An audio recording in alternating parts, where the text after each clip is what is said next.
শীতের সন্ধ্যায় মুচমুচে পাকোড়া তৈরি করতে আমি চলে আসলাম টুকিটাকি ফুড ওয়াল থেকে। আসসালামু আলাইকুম এভরিওয়ান। শীতকালে ভারী রকম সবজি খেতে কারি না ভালো লাগে?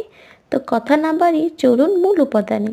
এখানে আমি নিয়েছি 1 কাপ ময়দা, পুঁইশাক কুচি, গাজর কুচি, কাঁচামরিচ কুচি, রসুন কুচি, ধনেপাতা কুচি, মুচমুচে ভাব আনার জন্য একটি আলু কুচি, আদা রসুন জিরা বাটা, পেঁয়াজ কলি এবং পেঁয়াজ কুচি।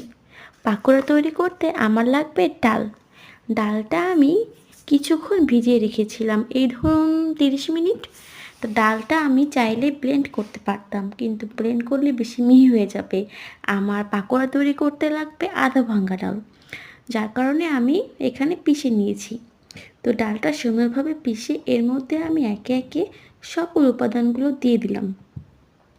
আপনারা আপনাদের ইচ্ছা মতন সবজি এখানে অ্যাড করতে পারেন, কোনো সমস্যা নেই। তো সব উপাদানগুলো দিয়ে আমি সুন্দরভাবে মুথে নিব। এখানে যত সুন্দরভাবে মুথবেন ততই বেশি মজা ও স্বাদ হবে এবং মুচমুচে হবে।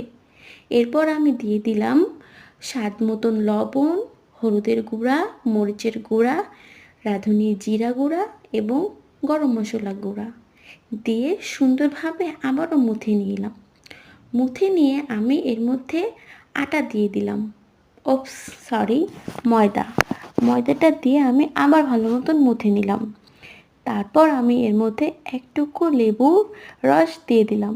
আমার হাতটা একটু স্কিপ করবেন, কারণ হাত দিয়ে মাখলে একটু হাতের মধ্যে লাগবে, এটাই স্বাভাবিক। কারণ হাত দিয়ে না মাখলে এটা স্বাদ পারবে না, আর হাত দিয়ে মাখলে দ্বিগুণ হবে। কড়াইতে তেল গরম করে এরপর একটা একটা করে গোল গোল চ্যাপ্টা শেপ দিয়ে ভেজে নিব। এরপর আলতো হাত আঁচে ভেজে উঠিয়ে নিলেই তৈরি হয়ে যাবে আমাদের গরম গরম পাকোড়া।